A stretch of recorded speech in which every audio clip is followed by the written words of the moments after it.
Thank you very much. ありがとうございます。 Thank you very much. It's a great honor to be with the Prime Minister. We had a picture taken a little while ago, and it was so nice, I thought I'd present it to you on stage. And here's 写真も撮ってきました。 I wish I was as handsome as him, but I'm not. 石破さんほどハンサムだったらよかったんですけれども、私はそれほどハンサムには映ってないかもしれませんが。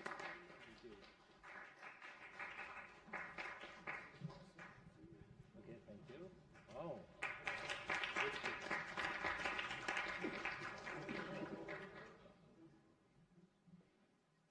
Remember that day. Thank you very much, everybody. I'm delighted to welcome Japanese Prime Minister Ishiba Shigeru to the White House for the first time. Prime Minister, it's an honor to have you with us, a great honor. Japan is a great country. Very much. Japan is strong and proud. It's a nation that is home to one of the great civilizations in the history of the world. For nearly 80 years, the American-Japanese people have enjoyed a friendship like few others, a great friendship across the vast ocean, and found ourselves united by bonds of history, commerce, culture, mutual admiration, and great respect. After our meeting today, I'm confident that the cherished alliances between our two countries and others also will continue to flourish long and into the future. The military cooperation between the United States and Japan is one of our closest security partnerships, and it's one of the closest we have anywhere in the world. Our service members work together every day to defend our common interests. Japan is committed to double its defense spending by 2027 compared to my first term. They've invested a lot of money because of my first term. We worked on that very hard with Shinzo. You know, the great Shinzo Abe. And we look forward to seeing even more so. Shinzo and I worked very, very long and hard, and those numbers are very reflective after my first term.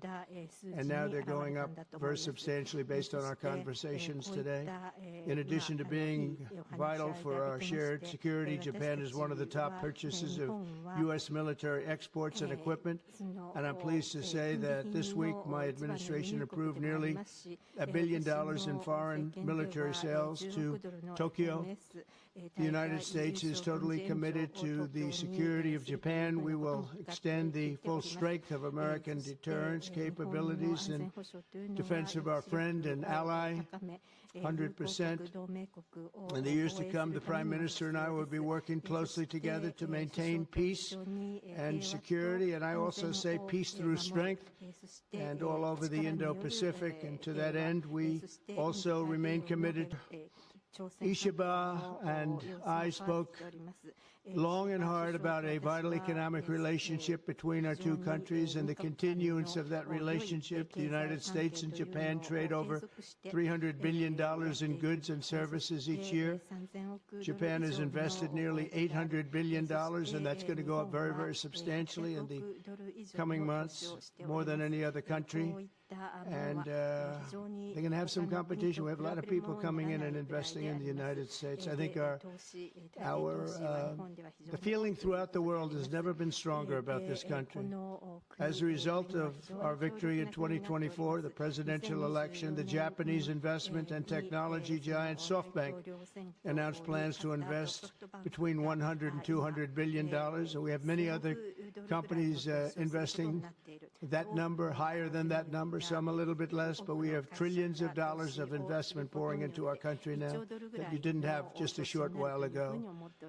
Today, our teams discussed how our two nations can do even more to stay on the cutting edge of artificial intelligence, along with the quantum computing, semiconductors, and other critical technologies. And they're coming out. The problem with technology, that kind, it's obsolete in about 2 days, so we have to start all over again.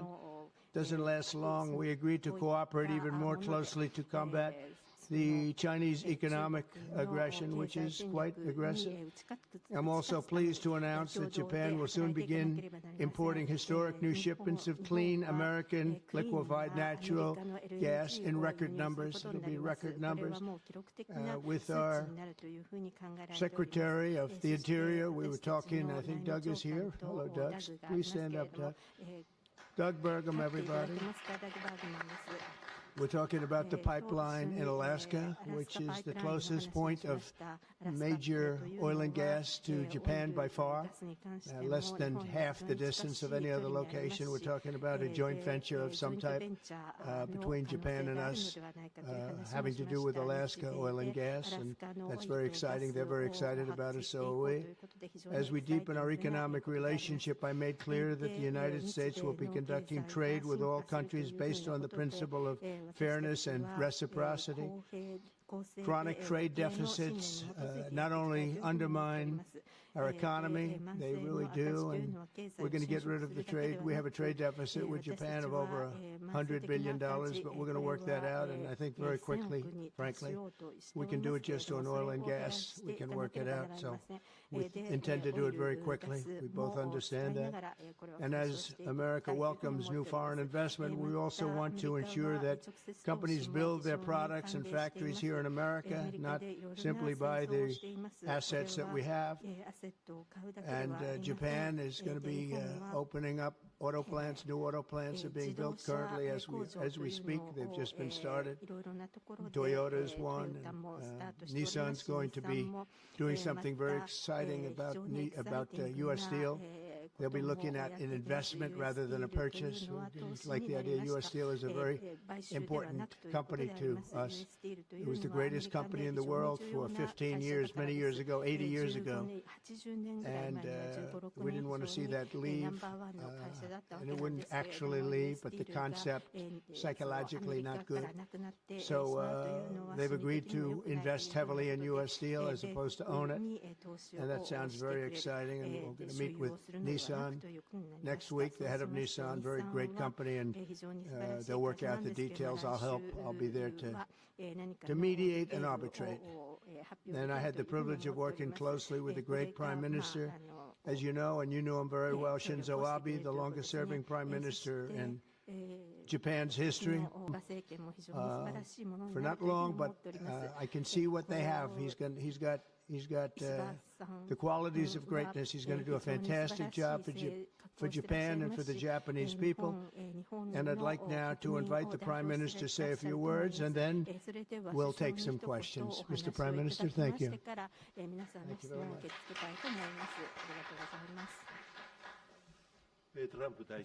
Mr. President Trump, I would like to sincerely thank you for inviting me to the White House today, immediately following your inauguration. I also thank you for your very warm hospitality.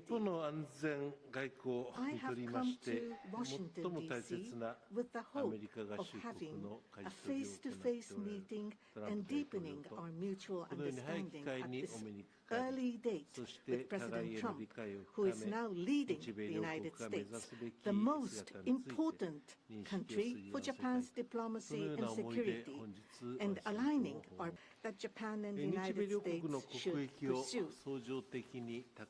What should we do to advance the national interests of both of our countries in synergy and to realize peace and prosperity in the Indo-Pacific?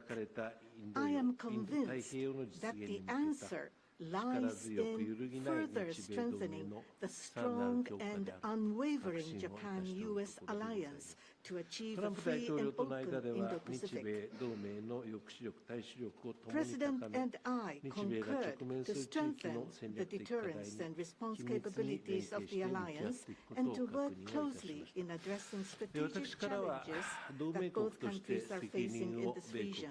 I conveyed to the President that Japan, as an ally of the United States, is ready to share responsibilities and to play its own role. I also reiterated Japan's unwavering commitment to fundamentally reinforcing its defense capabilities, and we confirmed the unwavering commitment by the United States to the defense of Japan. We reaffirmed that Article 5 of the Japan-US Treaty of Mutual Cooperation and Security applies to the Senkaku Islands, with half of the world's population and approximately 60% of the world's GDP.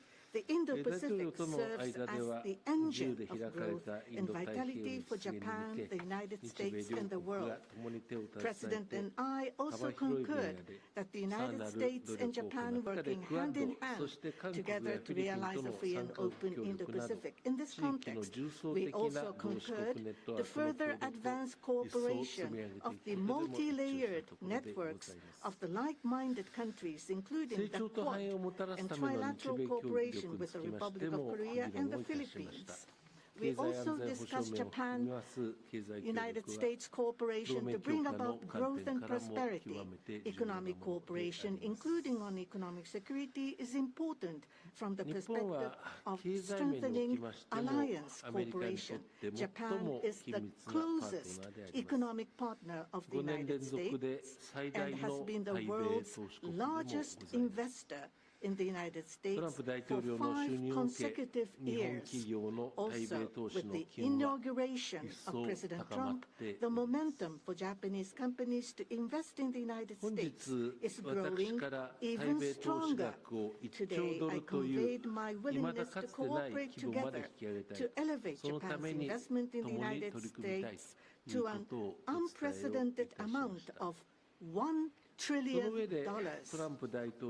President Trump and myself also concurred to elevate the Japan-US partnership to an even higher level through improving business environment and increasing bilateral investment and employment, strengthening each other's industries, leading the world in developing advanced technologies such as AI and leading-edge semiconductors, and strongly promoting efforts to harness the energy of the growing market in the Indo-Pacific region.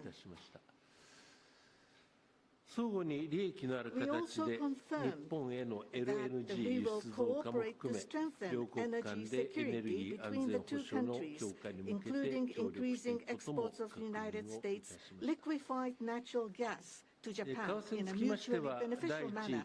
Regarding foreign exchange, as in the first Trump administration, close discussions will continue between Japanese and the U.S. finance ministers who are experts in this field.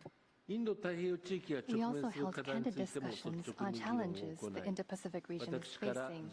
We confirmed that we are resolved not to allow unilateral attempts to change the status quo by force or coercion, and to oppose such attempts in the East and South China Seas in order to fully free and open Indo-Pacific.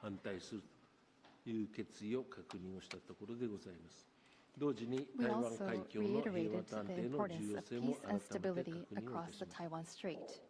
Regarding North Korea, we affirmed the need to address its nuclear and missile program, which poses a serious threat to Japan, the U.S., and beyond, and that Japan and the U.S. will work together toward the complete denuclearization of North Korea. As the abductees and their families continue to age, I conveyed my strong sense of urgency and determination directly to President Trump, and gained his renewed strong support for the immediate resolution of the abductions issue. While this was my first face-to-face meeting with President Trump, we were able to openly and frankly exchange views, and our meeting turned out to be very productive and meaningful. As a result of today's meeting, which marked a new departure for the Japan-U.S. relations, we are issuing a Japan-U.S. joint leader statement. This document will serve as a compass for further cooperation between our two countries. On the basis of these deliverables, I look forward to working together with President Trump, who I respect immensely, to usher in a new golden age of Japan-U.S. relations.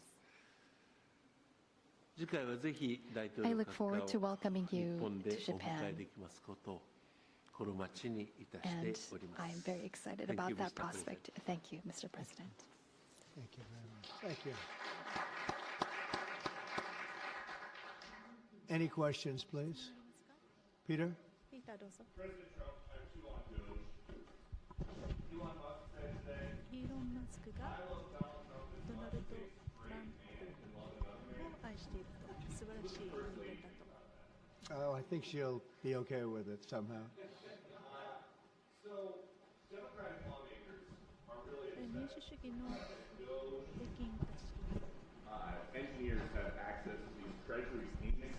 エンジニアたちが、その財務省のデータにアクセスできるという。 Are used to disperse trillions of dollars each year to contain everyday Americans' personal これはアメリカの国民が懸念することだと思うんです。 bank accounts.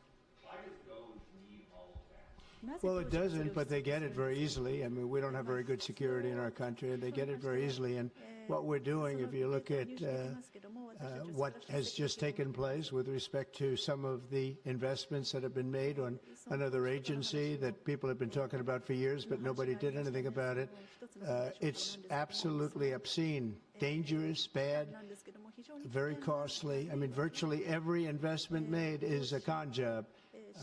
There's nothing of value to anybody unless there's a kickback scheme going on, which is possible.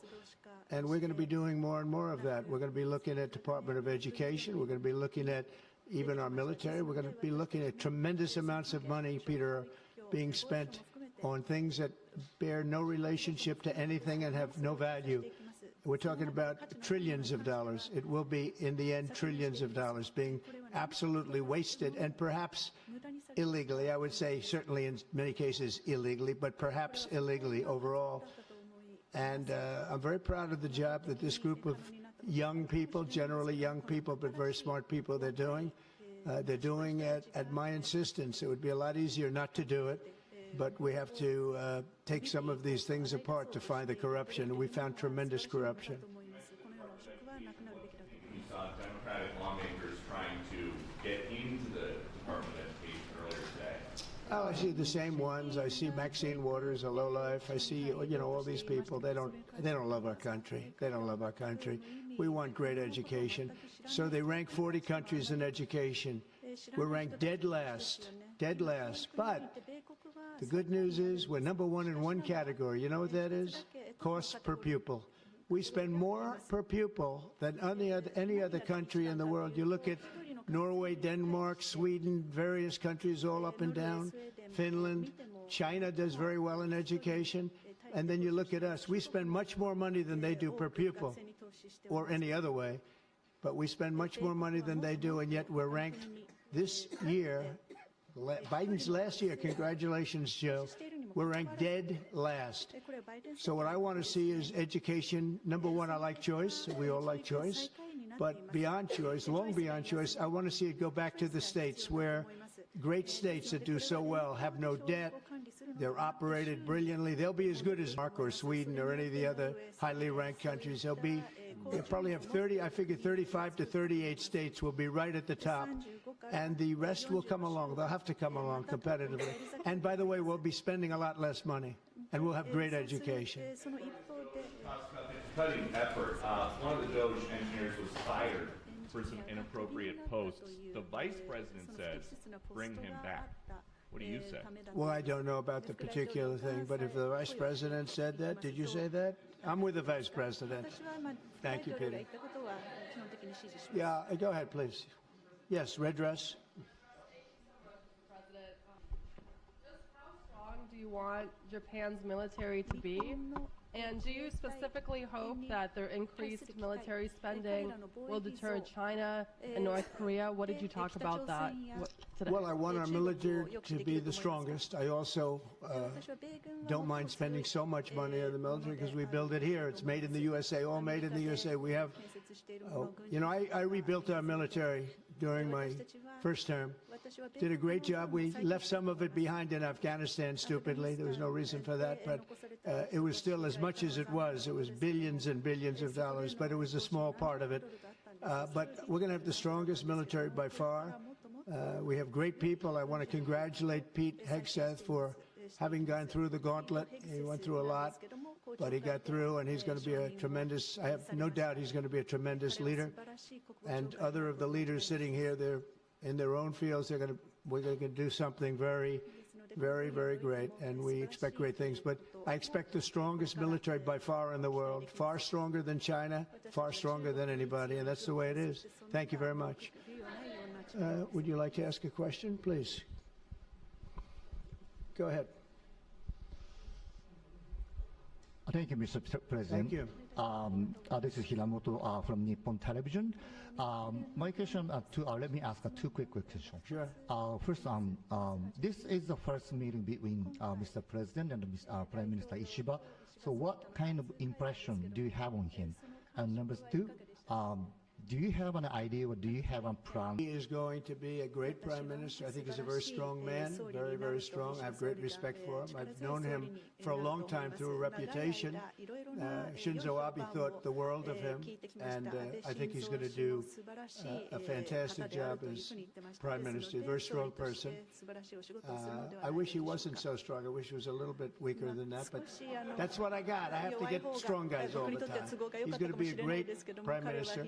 I also, in terms of tariffs, I mean, we're going to have tariffs, mostly reciprocal tariffs, where we go with, and I'm going to be probably meeting on that Monday or Tuesday, have an announcement, probably a news conference, but probably reciprocal tariffs where a country pays so much or charges us so much, and we do the same, so very reciprocal. Because I think that's the only fair way to do it. That way, nobody's hurt. They charge us, we charge them. It's the same thing. And I seem to be going in that line, as opposed to a flat fee tariff. Okay? Yes, go, please. Please, go ahead. Why don't you go ahead? 読売新聞の太田です。よろしくお願いいたします。石破会談になりましたが、トランプ大統領の印象はいかがでしたでしょうか。信頼関係を構築することができたとお考えでしょうか。また北東アジアでは対中国、対北朝鮮など様々な課題があります。冒頭でもご発言がありましたが、トランプ大統領は日米同盟強化に向けて何を特に強く訴えてどのような理解を得られましたでしょうか。また経済分野では日本製鉄の US スチール回収計画や AI 産業などへの日本企業の投資やacquisition of U.S. steel, the buying import steel, and there are expansion of import of LNG. What were the communication discussions that you had with President Trump for the $1 trillion of investment from Japan to investment? What was his reaction? What about your communication on tariff front? This is the first time that I met with President Trump in person. So this was the first time meeting face to face. But for many, many years, I have celebrity on television to see in person. On television, he is frightening, and he has the very strong personality. But when I met with him, actually, he was very sincere and very powerful, and with strong will for the United States as for the whole world. I was able to feel that. This is not the sort of polishing or trying to suck up to him.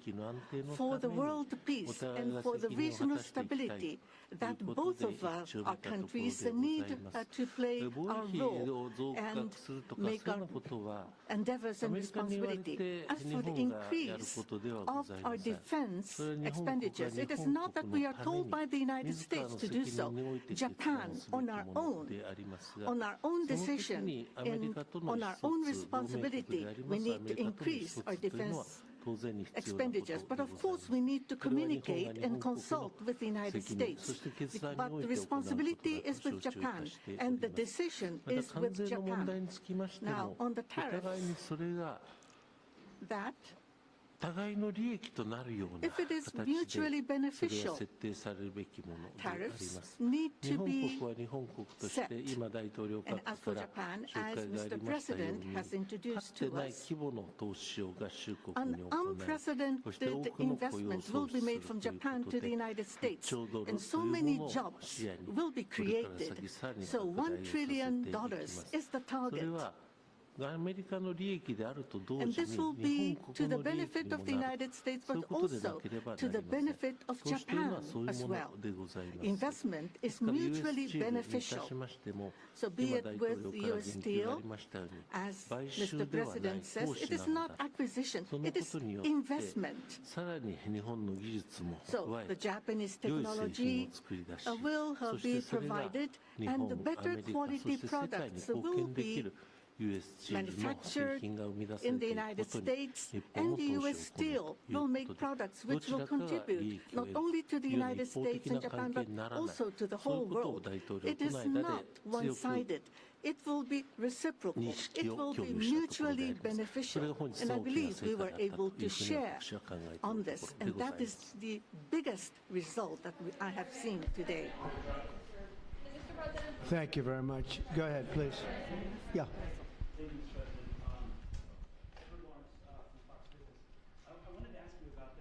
Steel deal. So you're saying that is this a restructuring of the deal that's happening, and then will you, they're doing it as an investment, no longer a purchase. Okay. I didn't want it purchased, but investment I love. And they're going to do a big investment, subject to getting the deal done. And they'll be doing a big. I'm okay with that, sure. Prime Minister, what was your argument to the President related to U.S. Steel? And one more on tariffs, Mr. President, if I could.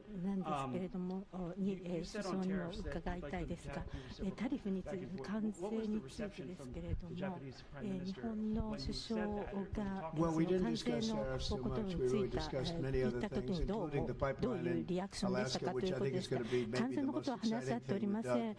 Chris, we discussed that at length. The pipeline, it seemed to be of great interest to them. It's potentially more oil and gas than in Saudi Arabia, just Alaska. We have the most of any country in the world. It's a big asset for the United States, but we haven't used it. We go to Venezuela, we go to other places to take oil and gas, and we have more than anybody. It's an amazing phenomenon that took place over the last 4 years. Nobody understands it, including the people that were in charge of it. They had no clue what they were doing. So it was a big problem. Japan wanted to buy LNG, and Biden wouldn't sell it. And I'm trying to figure that one out. Maybe it was the environment. He might answer that question. He's curious about that himself. If you want to answer that, about LNG, that the United States wouldn't sell you LNG.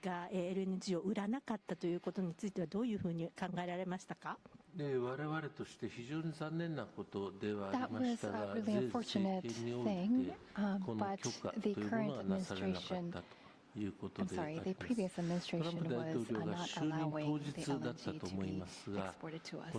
I believe that President Trump, on the day of his inauguration, allowed us to resume this importing. I think this is something that is really wonderful for us. And As the country of Japan, we are interested in importing not just LNG, but also bioethanol, ammonia, and other resources at a stable price, a reasonable price from the United States. And we also want to improve the trade deficit that the U.S. has towards Japan.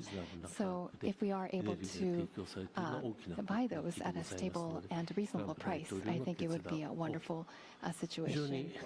And for that, I am very appreciative to President Trump, and we also look forward to LNG and hope that it's a success. I want to just say that on the ethanol, Iowa is going to be very happy. All of the Nebraska, all of our farm states are going to be very happy. They want ethanol, and we'll be able to provide it. So our farmers, who I like and they like me, I think they're going to be very, very happy.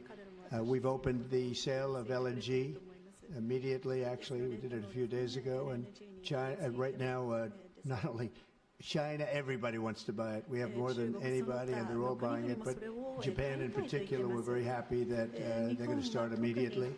And we can supply it to the world, but we're supplying it to Japan, and they can always be right up in the front of the line. Yeah, go ahead, please. Go ahead. Mr. Prime Minister, I have a question for you as well, but Mr. President, I'll start with you. Well, quickly to follow up on what Peter was asking, have you directed Elon Musk to review Pentagon spending, given it's the biggest discretionary spending in the federal budget? Education, just about everything. We're going to go through everything, just as it was so bad with what we just went through, this horrible situation we just went through. And I guess 97% of the people have been dismissed. It was very, very unfortunate. You're not going to find anything like that, but you're going to find a lot. And I've instructed him to go check out education, to check out the Pentagon, which is the military.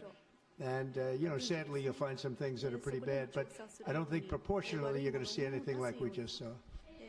FBI has turned over a list to the Justice Department of the FBI agents who worked on the January 6 rioters cases. Are you planning to fire the FBI agents who worked on those investigations? No, but I'll fire some of them because some of them were corrupt. I have no doubt about that. I got to know a lot about that business, that world. I got to know a lot about that world, and we had some corrupt agents, and those people are gone, or they will be gone. And it'll be done quickly and very surgically. Did you have a question for the Prime Minister? Talk up. I don't know. I don't know. I know we have some that are very corrupt and we don't like it. We're going to bring back the reputation of the FBI. Kash Patel is going to do a great job. And we're going to bring back the reputation of the FBI, which has been hurt very badly. It's been devastated over the last 4 years. You have just been meeting for the first time with President Trump. The last administration famously did not have hardly any, if at all, contact with North Korea. President Trump certainly did the last time he was in office. Would you like to see him resume that contact and also that in-person meeting that he had with the North Korean leader Kim Jong-un?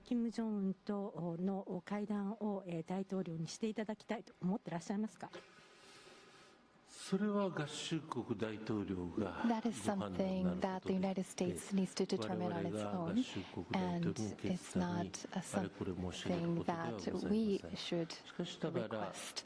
Having said that, but the President of the United States, President Trump, was able to meet with Kim Jong-un. I think that's a very positive development. So now that President Trump is in power again, if we are able to move towards resolving issues with the North Korea, I think it would be great. And of course, for us, that includes not only denuclearization, but also resolving the abductee issue. And so not only the victims of the abductees, but also their families too are aging, and so our time is limited. So if the President of the United States, if President Trump is able to resolve this issue, we do understand that it's a Japan issue first and foremost. North Korea with Kim Jong-un, I got along with him very well, as you know. I think I stopped the war. I think if I wouldn't have won that particular election, you would have ended up in a very bad situation. but I did, and we had a good relationship, and I think it's a very big asset for everybody that I do get along with him. I get along with him, he gets along with me, and that's a good thing, not a bad thing. And I can tell you that Japan likes the idea because their relationship is not very good with him. And if I can have a relationship with not only him but other people throughout the world where there seem to be difficulties, I think that's a tremendous asset for the world, not just the United States. Go ahead. You and the Prime Minister as well.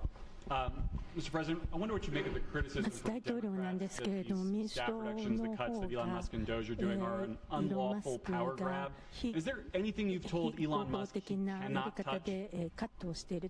Well, we haven't discussed that much.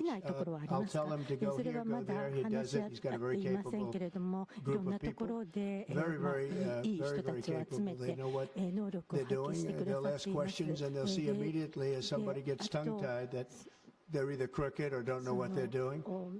We have very smart people going in, so I've instructed them go into education, go into military, go into other things as we go along. And they're finding massive amounts of fraud, abuse, waste, all of these things. So, but I will pick out a target and I say go in.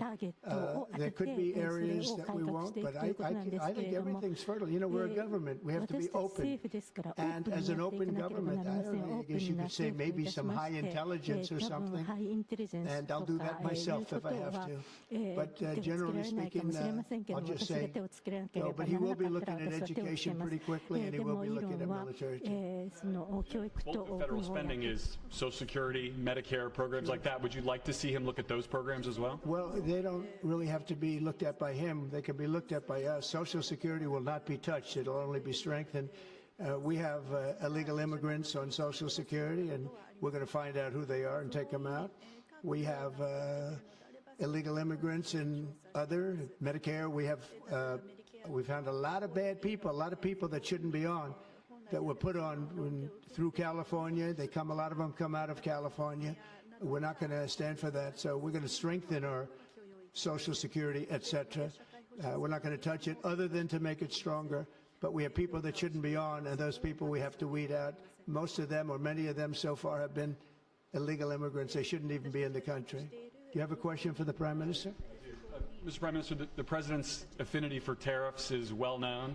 If the U.S. places tariffs on Japanese imports, would Japan retaliate?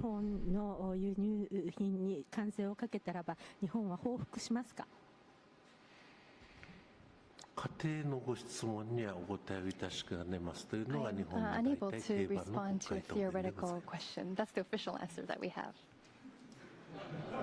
That's a very good answer. Very good answer. Wow. That's very good. He knows what he's doing. Thank you very much, everybody. Thank